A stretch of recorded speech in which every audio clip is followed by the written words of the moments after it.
Hey guys, welcome back to Hike Oregon. Today's video is going to be another installment of my backtrack series where I take you on a little journey of all the hikes I went on the previous month.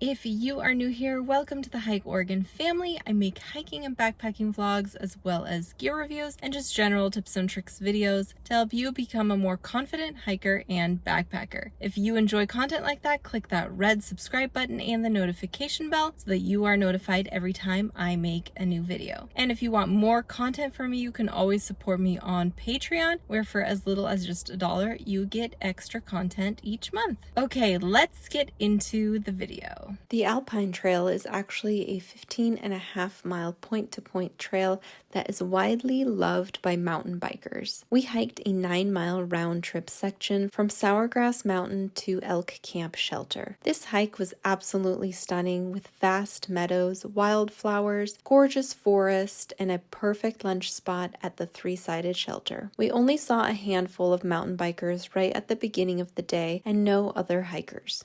Most people go to Tennis Lakes via the Scott Lake trailhead off of Highway 242, but in order to do that hike, you need to acquire a Central Cascades Wilderness permit, which can be really hard to get, especially for 4 people this time of year. So we decided to hike a new to us trail called the Benson Lake Trail from the Tennis Lakes trailhead, located off of Highway 126. The hike ended up being 7.75 miles round trip with 1,534 feet of elevation gain. We saw no other hikers and the lakes were absolutely amazing.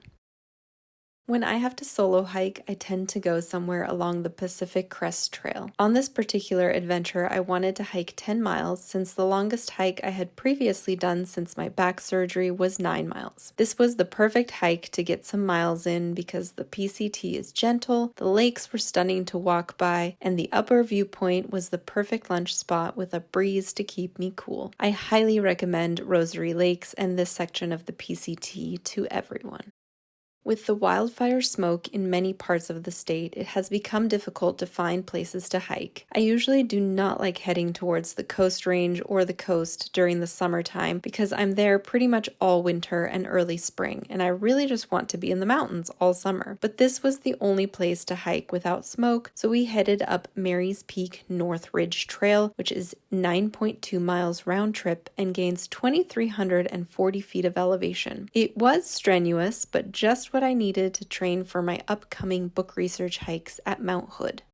I hadn't been to Waldo Lake since the 2022 Cedar Creek fire burned most of the Jim Weaver Loop Trail, which goes around the whole lake. So on this solo hike, I decided to go check it out since I heard it had been fully cleared by trail crews. The entire loop is 21 miles long, so I just did a 10.6 mile round trip section along the north shore. The fire devastation is really sad to see and has made the trail in some spots really difficult to hike on because the fire burned down to the bedrock, creating holes underneath roots and rocks. Burn aside, it was very beautiful, and the views across the lake of Diamond Peak were absolutely stunning. Thank you so much for watching this video. I'd love to hear in the comments below what hikes you went on in the month of July. If you don't already, go ahead and follow me over on Instagram. That's where I post all of my recent hiking pictures. And if you want to hike and backpack here in this amazing state of Oregon, check out my website hikeoregon.net and you'll find tons of information there, as well as get access to all of the hiking guidebooks that I've written over the years. Thank you so much for watching, and I will catch you